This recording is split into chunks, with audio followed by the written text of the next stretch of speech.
My name is Suzanne Meriden, and I'm with the Syrian American Council here in the U.S. And of course, we are continuing our series of bringing to you stories from inside Syria, and of course, lately from inside Douma and Idlib, the latest cities to be affected by the Syrian regime's criminality. Of course, lots of other cities affected in the past week since we've spoken, like the camp of Yarmouk, Homs, but we'll hear more about that right now. So we thank you for joining us. We thank the Iranian opposition for partnering with us and providing this platform. We will have several guests join us, some from the United States, to give us perspective both from the humanitarian end as well as the political end. And we will also have our guests join us from inside Syria. As you know, it is always challenging to get our guests from inside Syria due to internet issues, electrical issues. Some of the doctors we speak to are some of the final doctors available to tend to the injured, and so many of them are actually in surgery as we speak. But when they get a chance, they will hop in and talk to us. However, we do want to start this morning with one of our guests, Dr. Khalid Milaji, who's speaking to us from Canada this morning. He is very involved, probably minute by minute. We don't know how these doctors do it between their careers, but also the humanitarian work they do and the advocacy work they do, but we certainly appreciate them. Would love to turn to him and chat with him and get his perspective on the latest. We do also want to let you know that we usually go back and forth between English and Arabic and translate. This morning, our speakers who do speak English, we will just continue in English until we get Arabic speakers only, and then we'll be happy to go back and forth and translate. But in the interest of time, we will continue in English right now. Dr. Khalid, good morning, and thank you for joining us. Hi, Susan. How are you? Thank you for having me. Yeah, it's great opportunity to listen to our colleagues coming from Duma, and it's yeah, it's great to know all details about their daily suffer and daily dedication actually for towards those people in the most horrible situation in Syria. I think we used to we had almost three primary health centers in Harasta, Hazze, and Ain Tarma. We were providing primary health care services to people, maternity and child care, nutrition services, and scanning. We know that people, like at the last couple of weeks, they were basically almost couldn't reach those facilities.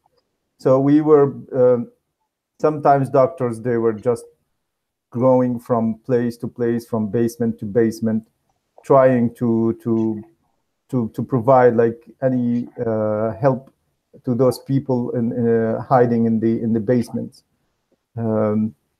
I can recall like yes. I'm sorry to interrupt, but when you say we, can you tell us who you're speaking about, just so the audience really can connect with who we're talking about here? Yeah, sorry. Like our organization called SIMRO, Sustainable International Medical Relief Organization. It's a humanitarian NGO registered in Turkey since 2014.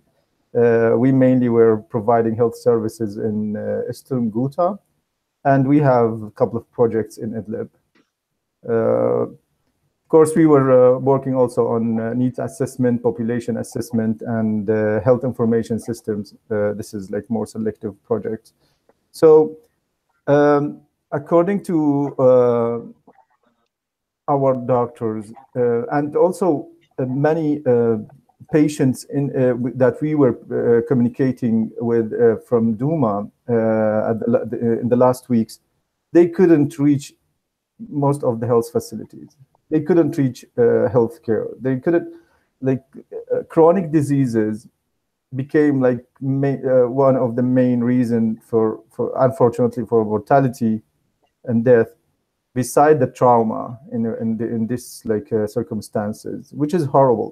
We were working with the WHO closely for some kind of like a study to explore the impact of chronic diseases on people in the conflict in Syria who couldn't reach like the very basic primary healthcare services and couldn't monitor their diseases, and how this chronic diseases became actually the main reason for mortality along with the trauma, actually. So unfortunately, kids and women, pregnant women in Ghouta in the last weeks, they couldn't reach any. They couldn't be attended by like any medical care, so they were delivered by in the basements, and it was horrible circumstances. Kids, they were basically they couldn't reach any kind of medications if they need. Elderly, they were the most affected. Doctors, they were basically trying to reach anyone who knows like where there is a need, and they are trying to like whenever possible to move to some like some kind of a collective shelters under the ground to see whoever like needs help there.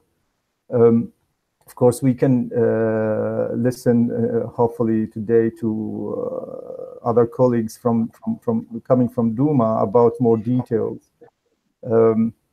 Now, most of our staff moved to Idlib. We tried to help them, like all the NGOs, all the organizations, to settle in Idlib and in this region, basically Western Aleppo, Idlib, and yeah. So we tried our best. We know that it's they always, you know, they everyone love to stay in his home, even if it is very risky, very you know, people in Eastern Ghouta, they were there for like a couple of years besieged under very horrible circumstances, and they prefer to stay there. And every time I talk to my colleagues coming from Ghouta who arrived to Idlib, I can see and I can hear, I can feel that they wouldn't come unless like it was so horrible, and so like basically it is like that's it, you die or you leave. So we saw how like you die in the most horrible way. So after using the chemical weapons and we saw like hundreds of people affected, and I guess it's the same, you know, just like when over the years we saw the refugees flee from Syria into treacherous waters, and we would always say, my goodness, how bad is it inside Syria that you would be willing to put your children in what were called death boats just to get out, not knowing where you're going or if you're going to make it, but knowing that if you stayed behind, you just were not going to make it, and you had to save your children and your family. So I mean, we know their dire circumstance. Imagine just how dire. Exactly, Suzanne. Actually, whenever you leave your home, you are fragile. You are in need for everything.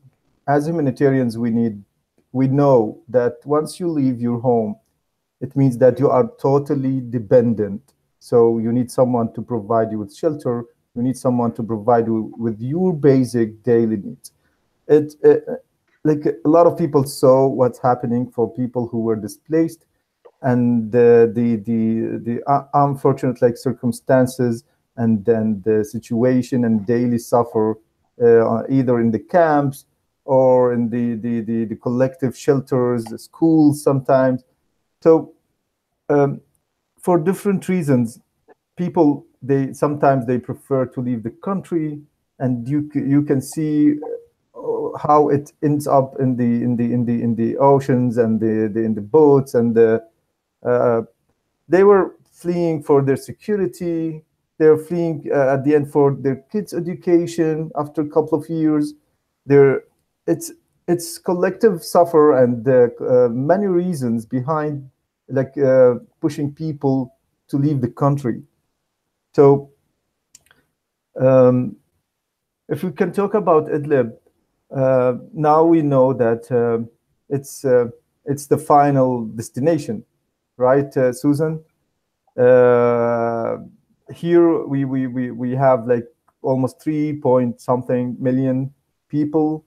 We are talking about I think more than 1 million displaced. Now it's some kind of it's quiet, but it's we don't know what's coming, and while we are trying to settle whoever we can with all like the other organizations and people. Actually, of course, the main host for those people coming from Douma are people themselves offering their homes, their whatever spaces that they have to their brothers and sisters coming from Ghouta. I know like most of the families coming from Ghouta were hosted by their brothers and sisters in Idlib and Aleppo and all those regions. Like as organizations, as humanitarian organizations, most of the time we are trying to provide this connection, actually, nothing more.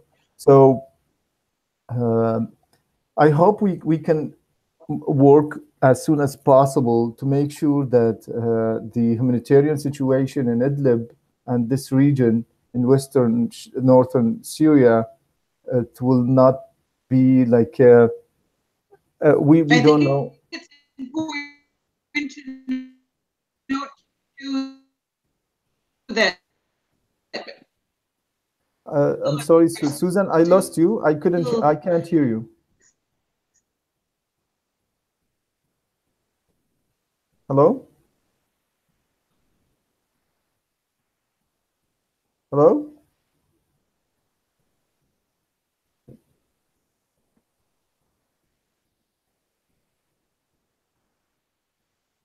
Hello? I can't hear you, Susan.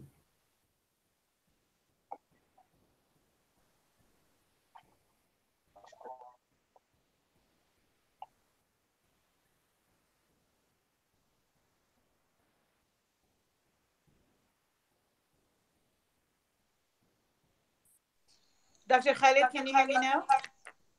Yeah, that's good. Okay, I'm not sure what happened to my computer, so I went on my phone. Thank you. There were two questions I wanted to ask you.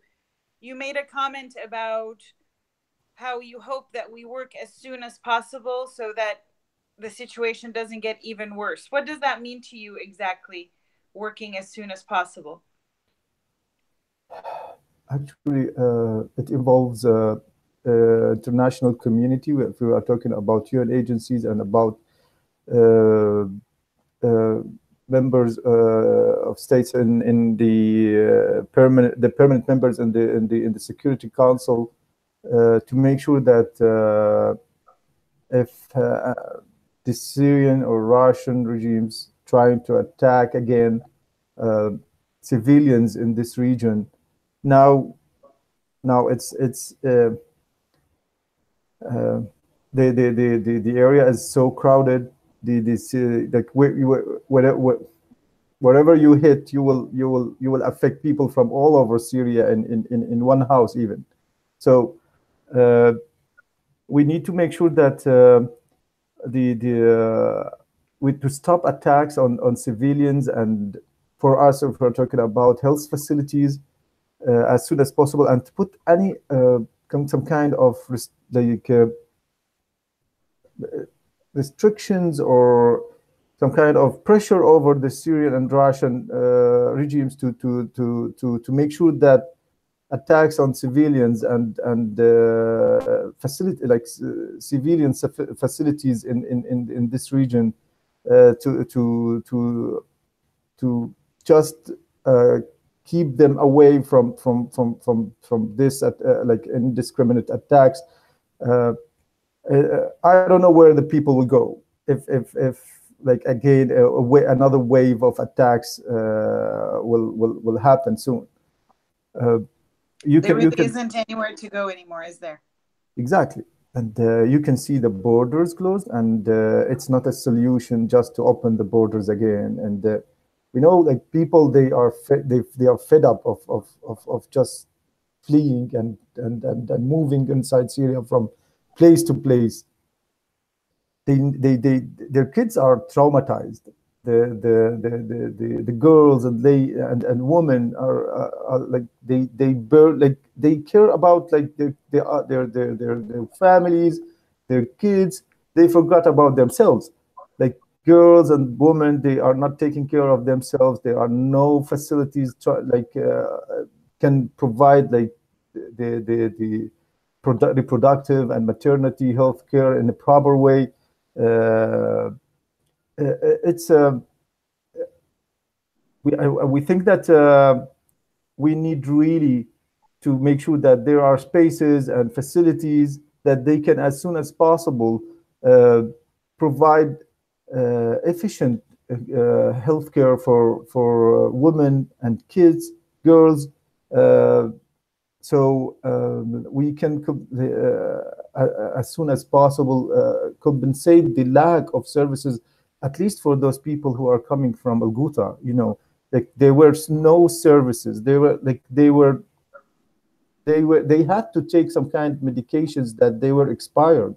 They were like Niveen. I think I read one of the posts for our colleague Niveen. She was saying that like I was going to like a pharmacy in Idlib, and I was asking for a medication, and he was asking which brand you want. So basically, this is for them. Unfortunately, like it was a luxury because like they couldn't even have like medications, and if they were like they had to choose between like which expired date, right? So sure. It's now we need to make sure at least that we can.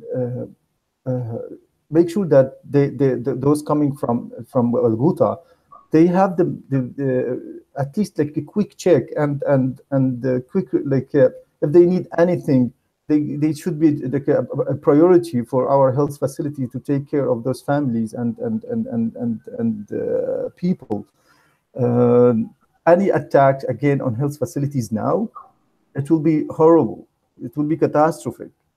So I call for the France, US, the UK to have enough pressure over the Russians now, because we know that, unfortunately, of course, even the rebels or fighters or anyone, when you want to negotiate with the other side, you negotiate with the Russians now. So you don't negotiate anymore with anything called the Syrian regime.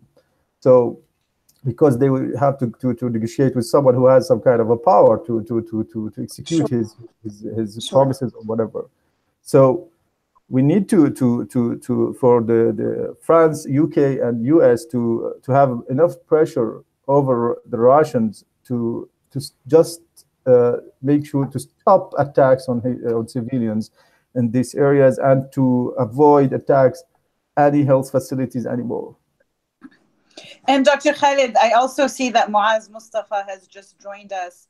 And I actually have a question for you, and then love for Muaz to also address that question. Muaz Mustafa, welcome. Thank you for joining us this morning. Muaz, not only a dear friend, but also the executive director of the Syria Emergency Task Force, an organization that really does so much from political to advocacy to humanitarian work. But Dr. Khalid just said, we call on the UN to do such and such. We need France and the UK and the US to do such and such. So what, in your opinion, should the direction of advocacy be, considering for the last 7 years we have been calling on those entities and those countries to take action? So I would love to hear from you if there's a different direction you think we all should be taking. And then, of course, I would love for Muaz to take that on as well and hear from his perspective, since he works with many of the political officials that can directly influence that policy. So go ahead, Dr. Khalid. Yeah, thank you, Susan, for bringing this up. Actually, individual and public role in changing the government's policies and actions, it is crucial, especially when you are talking about democratic countries, that they respect their people opinions and wishes. So we were, for us and many activists, like since like 2 or 3 years, we were focusing mainly actually on public.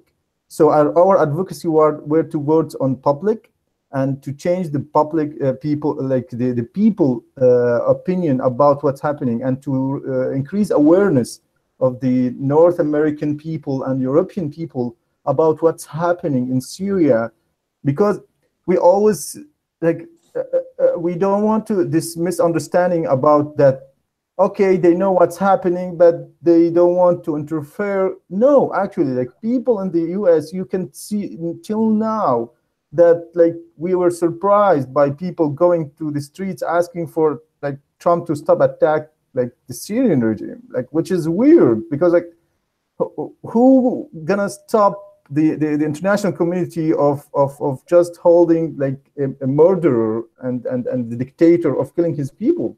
So this mentality, and you can you remember, and I can recall like our colleagues when they were on one of the news agencies in an interview a couple of days ago, if you remember, and they were like all this misunderstanding about what's happening and about the role of ISIS in we need to create this continuous channel with people and public and individuals in North America and Europe to update and to tell the truth and what's happening and facts, which is like the facts are there. We need to really to present them in a very transparent way, which is enough for any human to take action and to deliver a message to his government that that's enough. So actually, for I think our approach more should be towards people and individuals, and asking them to take action and to approach their member of parliaments or Congress or senators to take action. Thank you. And I think many of us have realized that over the last 7 years, we have missed that approach to focus maybe more on government officials. And now we are shifting in order to help the public understand, because you're right, there's a lot of misinformation out there and people react based on misinformation, unfortunately, sometimes. So thank you for that answer. I do have more questions for you as we go towards the end, but I would love to reach out to Muaz right now and hear from Muaz. Muaz, a couple of things. Where do we stand politically now? What's going on? What is your assessment after the strikes? And then to ask the same question that we asked Dr. Khalid, where should advocacy shift for us to be able to cause any influence at this point? Well, first, thank you guys for putting this together and for hosting me. I think in terms of where we stand post the strike, unfortunately, it's where we predicted. There hasn't been any major policy. Things in Syria are the worst they are today than they have ever been, and continue to get worse. We were a bearing witness trip for the U.S. Holocaust Memorial Museum, where they sort of put out a report based on that trip that is entitled, something that was reiterated by Chairman Royce, as the No Assistance to Assad bill passed, which, by the way, I think organizations deserve a lot of praise for all the amazing work they did in pushing that bill and other Mars, we're losing you. But that being said, sorry, am I cutting out? We lost you a little bit. You started talking about the anti-Assad bill that it just passed, and then after that we lost you. and I think I'm traveling, so I'm actually in wife, and so never cuts out. But to briefly just, I think restate what I wanted to say was this report that I mentioned. Worse, that's where we stand. I think what will happen in Syria is just worse and worse in terms of humanitarian atrocities. You mentioned the Iran regime's threat in the region in terms of Russian sort of solidifying its position as arbiter, anything going on. And I think a resurgence of ISIS and other types of Sunni extremism is also not a far-fetched idea if things continue to go and did well to strike against the Assad regime, but it was the most conservative option on options so taken. I think, so Moaz, just because you're going, unfortunately, in and out. Oh, I'm sorry. It's okay. No, but your words are so important. I really want people to be able to understand the gist. I think you're saying that the issue with the Iranian regime, where Russia stands, ISIS resurgence, if we don't stay at the U.S. and post-strike, stabilize. Post-strike, we're nowhere better than we were before. The things are going, I think, in the wrong direction. Just to just reiterate what I'm speaking slowly, maybe this, I don't know if I'm cutting out still or not. It is helping. Yes, we understand that post-strike, you feel we are nowhere better than we were before the strikes, simply because it was yes, this effort that's part of a bigger strategic plan. And the strike was the most conservative strike possible. Now, that being said, I think the American community is very, very smart thing to do and an approach that we need to do, but it does come with a lot of challenges. So number one, right, and that many people you would run into in America that maybe first of all, don't know much about when so how do you effectively advocate to the general populations of Western countries that are not of Middle Eastern descent? So, Dr. Khalid, I know we're losing Moaz, but I think, and Moaz, hear me out, I think what you were saying is you were agreeing with Dr. Khalid that the smartest thing we could do is to advocate to the people, correct? Okay. You know how I think, Suzanne. So, and you're saying the best approach to advocate to the people is through? Well, I would say that it's being able to go after things like faith groups, churches, schools, universities, places where your message can be amplified, because sort of what we need is a lot of money for a digital campaign across the US, something to the tune of what happened with the Save Darfur, where you get money for TV advertising time. That's what people watch and see. And that's super expensive, especially for working together that have gained more resources over the last 7 years. And so I think that is one important step that can really add to the public. But short of that, it needs to be reaching out to whatever multipliers there are, like churches, synagogues, like of different, whether it's Cuban Americans or what have you. So Moaz, let me ask you this: out of a scale of 100%, what percentage do you think should be spent advocating on the people, and what percentage should be advocating to Congress, and what percentage should be advocating to the administration itself? I think they're mutually exclusive. I think they to have seamlessly because they all overlap, and then you're able to bring these things together. So for example, school for orphans in Idlib, Syria, but we do it through non-Arab American, Muslim American, Middle Eastern American communities.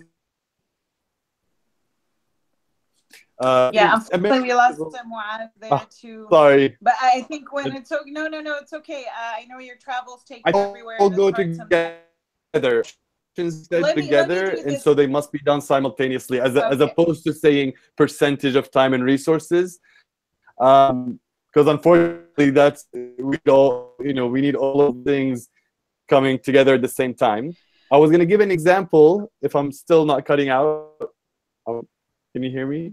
It gets better and it gets a little bit worse, but maybe let's give it a little bit of time. But I think we're proud to at least we can say that our Syrian American community is now learning that all should be equal percentages of advocacy to all parts. So I'm glad we're all in agreement on that. Dr. Khalid, I want to get back to you 1 second. You mentioned a lot about working with other organizations, and you mentioned also the chaos that's inside, especially in Douma in the last few weeks, that it was very difficult to get to the injured. It was very difficult to manage and organize. How do you partner with other organizations like USIM and SAMS and other NGOs in order to be able to handle all the whole crisis? And how do you even do triage? I'm sure all the rules and guidelines go out the door, but how do you at least get some sort of sense, and how do you partner with other organizations to get something done at least? Yeah, thank you for this question. This is very, very important for even public and people to know how organizations, they coordinate their efforts, like to leverage their performance and to cover the most number of people that they can reach. Basically, since almost 6 years, we have something called the health cluster in northern Turkey, which is responsible of the whole coordination for health services in the northern Syria. And in addition to the besieged areas in Homs, Damascus, and this health cluster is involving all the international NGOs, the local NGOs, our colleagues in SAMS, CIMA, PAC, OSOM, and all the other organizations. And most of the UN agencies and donors are attending in those bi-weekly meetings. In these bi-weekly meetings, we arrange other emergency meetings, and we always used to attend sometimes urgent meetings to organize response to the influx of displaced people, to outbreaks, to emergency need for secondary health care, for mobile clinics. So usually every couple of weeks, we have urgent meetings with local and international NGOs regarding specific areas. So there will be a call for all the NGOs that there will be a meeting for a response for this subject and in this region. So all NGOs who are already available in this region or providing any kind of services in this region will attend the meeting. If they have any resources, they will pledge this resources. Or if we have a shortage, donors, they came up and they say, okay, if there is already an implementer partners in this region, we can allocate some of the resources. Please just let us organize this. So usually it happened quickly. Or coordination with other local NGOs is happening in this mainly in this body, which is the health cluster.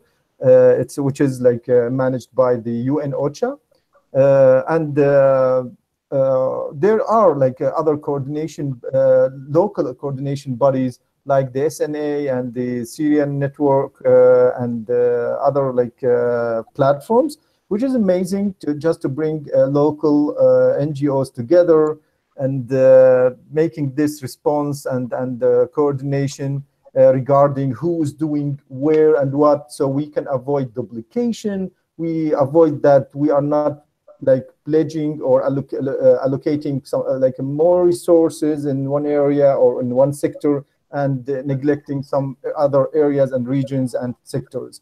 I think we are doing good if we are talking about health and food, shelter, wash, according to the coordination. And that was a good since almost 4 years and more than 4 years.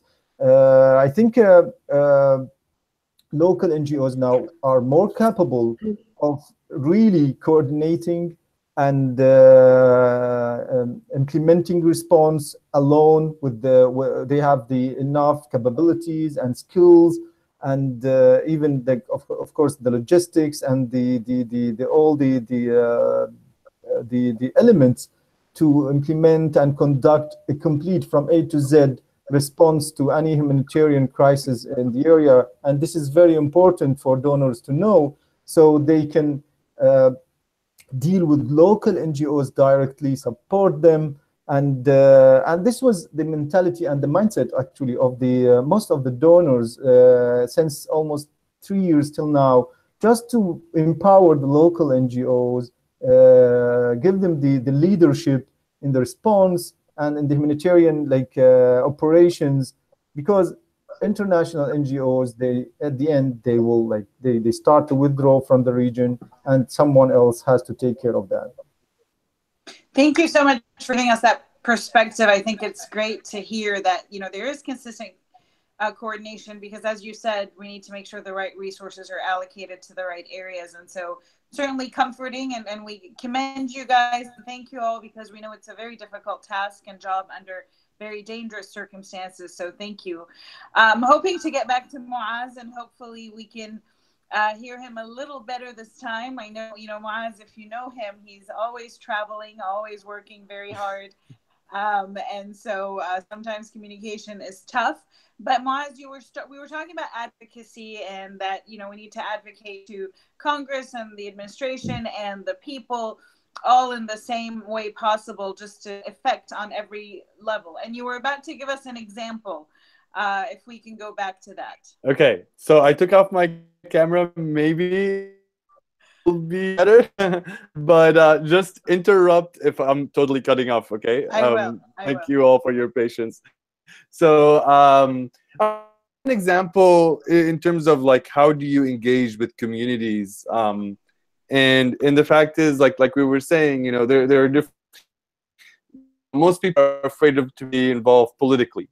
So, for example, we began a school for orphans inside Syria that was supported by communities in Arkansas, Florida, and Massachusetts, none of which had any wanting of sort of being involved in the situation. They simply wanted to help the Syrian people, and we told them that the internally displaced are the worst off, and so they said, okay, we want to help the IPs. And they would regularly communicate with the school. They were sending them letters and receiving letters back. The English teachers in the talked to English teachers there, and they became invested in it. And they started asking us, well, you know, the teacher said they were getting bombed yesterday. We need the is our school going to be safe next week? Is that they started learning about everything that was going on in Idlib. And so people, Arkansans, ordinary Americans, began becoming very politically active by starting with something so innocent and so purely humanitarian. Now was unfolded. Another example of how you engage with the general American public, because really once they learn about what's happening, they become even more powerful than we are, and they speak from a place that maybe a perspective that we often miss. So as a result, for example, if you look at the members, the House and Senate members in Arkansas, they are regularly calling. They asked to sort of they brought the Caesar photos down there. They call the museum. They've all supported the bills that we've asked for. And it was just a small example of what Dr. Khaled was saying, important with the public opinion, and that was one way of doing it. Now, you know, that was what I was mentioning earlier, is need to try to reach as many people as possible, and that's again through sort of finding strategic individuals that are continue to work within their communities, and you know, faith groups, churches, etc. And I was mentioning, can you guys hear me well this time? Yes, you're cutting out here and there, but we are getting the gist, and we are enjoying the story. Okay, good, excellent.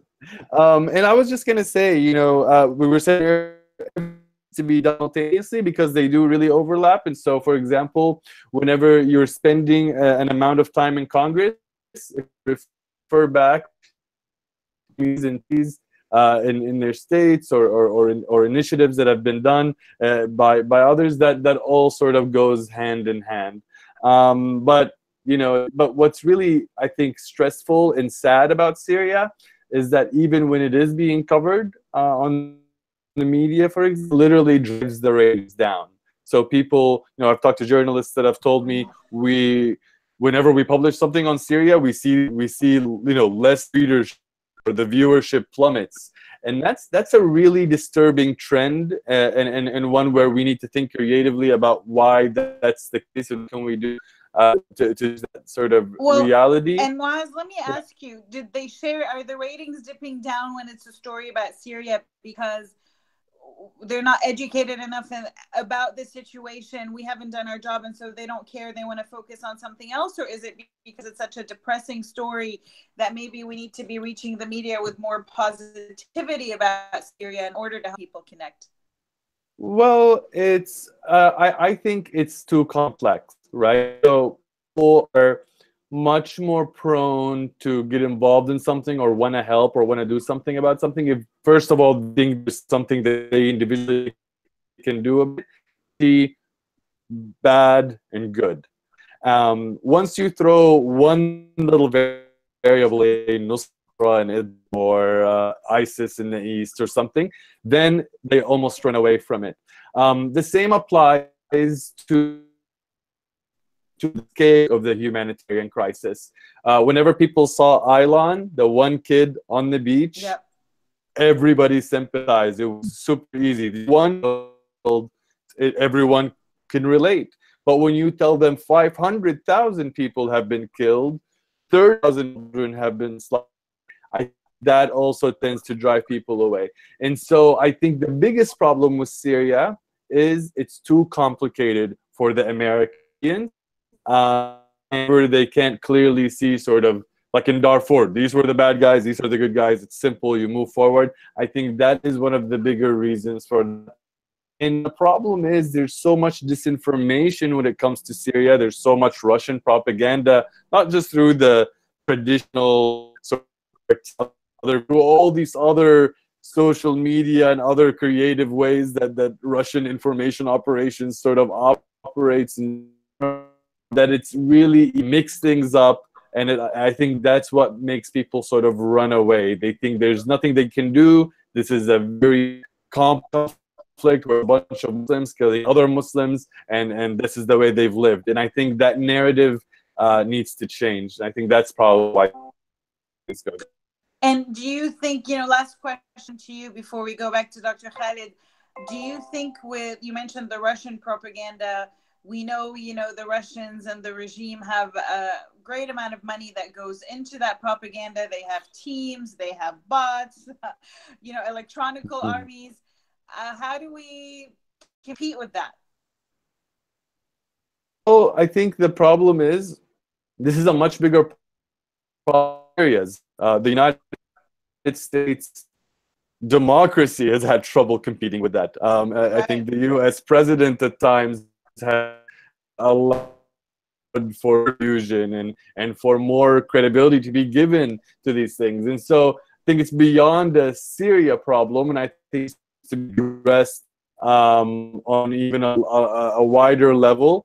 But that being said, we have truth on our side, and we have kinds of content that wrenches the heart. We have a cause where I honestly believe it is our never again moment. And I think what we need to do that, listen, if you lived during the Holocaust, you would have bombed the railroads that took millions of Jews. That you would have lived during the Rwandan genocide, or were old enough to do something about it, you would have advocated for the machetes not to be. And so when you remind people things that we study in history that we call never again moments is exactly what's happening in Syria, and your role is to advocate on behalf of good, which is the Syrian people, against all of the plethora of bad actors in Syria. I think that might be a way of competing by just trying to reiterate the facts over again, and being supremely confident that we have all the evidence in the world. Look at the Caesar file, for example. All of the atrocities that have gotten nations to act in the past, like in Kosovo, it was a market bombing. We have a market bombing every week. Right, right. And so we need to try to, you know, try to sort of cater towards that sort of paradigm. That won't believe that ever again. We're losing you again. Sorry, yeah, that's okay. But I'm glad you might have gotten the gist of it. Yes, yeah. And for a while we were able to hear you, and I'm so glad, because we really wanted this audience to hear you out specifically. And so thank you so much for joining us. I'm going to turn it to thank you very much. Thank you, Muaz. And I'll take that and sort of direct it back now to Dr. Khalid with one last question. Hearing Muaz talk about the complexity of the issue and the story, do you feel, sometimes I think we almost need to go back to the basics and just remind people that, you know what, this was just people who went out to the streets. They just wanted their rights. The regime shot at them with live ammunition, and this is what we now have. Do you think we go back to the basics, or do you think, no, we have to spend the time now with looking at the Russian and Iranian invasion, or what percentage do we focus on each side? What's your thought on that? Yeah, thank you. Actually, and first, I would like to thank Muaz, because his insight was like thoroughful and amazing. Actually, yes, we have always to go to the basic and to remind people how it begins, because people, they want to know when with all this complexity, because there is a reason that and someone behind making this complex, because they want to confuse people that, okay, it started with ISIS, right? So like, what? Like the ISIS is a result of like 2 years of like it's a whole like proxy and a lot of countries trying to interfere and to confuse the regular person understanding about what was happening in Syria. Right. So they didn't see that, like a lot of people, they didn't see Ambassador Ford in the streets of Hama between the hundreds of thousands of activists calling for democracy and freedom. They didn't see the hundreds of thousands in Damascus, Ghouta neighborhoods, and in Aleppo and Idlib and Deir ez-Zor, and even in Qamishli and Al-Hasake, asking for the freedom and for the democracy for this country for 2 years. And they didn't see the videos of the intelligence forces and the killing and shooting and the protesters. And this is how everything began. And when they see, and our role is to show them that this is what was happening, and the international community response was nothing, basically. So whenever this happened, and you can understand how those people who are losing their families and sisters just for peaceful protesting, how they gonna start to think about, yeah, okay, you know what, I'm gonna carry my gun and to defend my family, because the intelligence sources and militias are coming and cleansing and slaughtering my families. So I have to defend. So we have to show them that those people were defending themselves. It's not a civilian war. It's not a civil war. It's a revolution. It's asking for freedom and democracy. And then when there was no international response and support for those people, so they had to take an action to protect themselves and to keep asking for freedom in the way that they think that otherwise they will be vanished. So we can see now a very, very, very, very clear example about that: you live or you die. So before, you shut up or you die. So it's always the same. But again, as Muaz Mustafa said, and you said, and we always have to say that we have to approach the regular, normal people in everywhere in this like very clear fact that happened. just to clear this confusion that this propagandas from everywhere are creating. Media, it has many elements to decide what media will focus on this day and tomorrow and this week. It's not always that they want just to avoid talking about Syria and its fatigue about Syria. It's about like what people want to hear, right? Right. So if people are fatigued of listening and hearing to the news, media will never talk about this again because it's a market at the end. So when you push people that, okay, we need to hear about Syria, we need to talk about Syria, and the news, they always follow up what the people want to hear through the social media mainly, actually. And the Facebook now, it's a very huge indicator for what people are sharing and what people are interested in listening and to get more information about. So when the news notice that public in this region are more like following up on Syrian news, actually their titles and their first page will always be Syria. So there are many like elements decide what the agencies are focusing on, and one of them is public, and the most important actually element is the public now interest.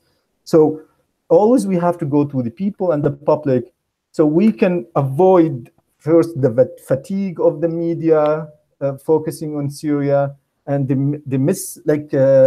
facts and presenting of the news in Syria, because so far we can see that the news, when they are focusing and when they are covering the Syrian conflict, we can see that like most of their big agencies, they are representing the facts as it is, but it's not like forever, right? So we have to predict that even those big agencies that we will rely on to reflect what's happening, it's always like we can expect that something can change, and they can even in the title something, and when you read the article, there are many facts that's sometimes misleading. So we have to push public and people to have their direct contact with more contacts with people in Syria, with activists, with organizations. We create this platform, a lot of platforms. We create bridges and communications between people and people in Syria. So so we make sure that this bridges and channels of information, it's becoming bigger and bigger, just to avoid one day that there will be really some kind of control from the media over what facts are going and what facts are hidden and not even focused on. The very important thing that we focused primarily on Arab Americans, Muslim Americans, Middle Eastern Americans in the last years. They are the most passionate. They are the most cooperative. They know about our suffer. They were helping and supporting, but unfortunately we didn't. I don't know how much we did in North America and Europe, but we were the target of approaching all the Americans, all the Europeans. It's very crucial. We mustn't stop. This is very important. This is very important. We mustn't lose hope. Now Syria is what's called Syrian regime. There is no Syrian regime. It's this Russian police, it's the Iranian militias in the streets, it's the Russian air forces in the sky. There is nothing called anymore Syrian regimes. I don't know why people are saying there is a Assad anymore. So we need to know that only almost 40 to less than 50% of the country is controlled by those foreigners. So, and the other 50% is under the opposition and the Americans. So there is a huge opportunity to impose a political solution for this crisis, and to get the Assad out and to impose a transitional phase in the country as soon as possible. And there's a huge, if the countries like US, France, and UK, they know how to approach like the problem really seriously this time, and to the red lines should be red lines, not be anymore like, okay, this is just lines that you can cross at any time. Thank you so much, Dr. Khalid. Interesting, because I like to call this phase of the Syrian revolution 2.0. It's almost like we need to get back to the drawing table and see what we did over the 7 years and what we need to do over the next few weeks, months, and years in order to get to the original goal of the Syrian revolution. So thank you so much for your insight. It's always wonderful when someone whose focus is humanitarian is speaking about advocacy and politics, because frankly, they're all one. I hear people all the time say, oh, I don't work in politics, I'm a humanitarian. It's like, you know what? Politics were meant to be humanitarian in the first place. And so it is all one assignment, to be honest. So I hope we get to speak more often. Thank you so much for joining us. You and Muaz were both very wonderful. We've learned so much, and I hope our audience did as well. And we will continue talking. And thank you to the audience for joining us. Obviously, due to internet issues or doctors being in surgeries, we were not able to speak to anyone inside Syria. However, I think the time we got from our experts like Dr. Khalid Al-Milaji and Muaz Mustafa were very, very important.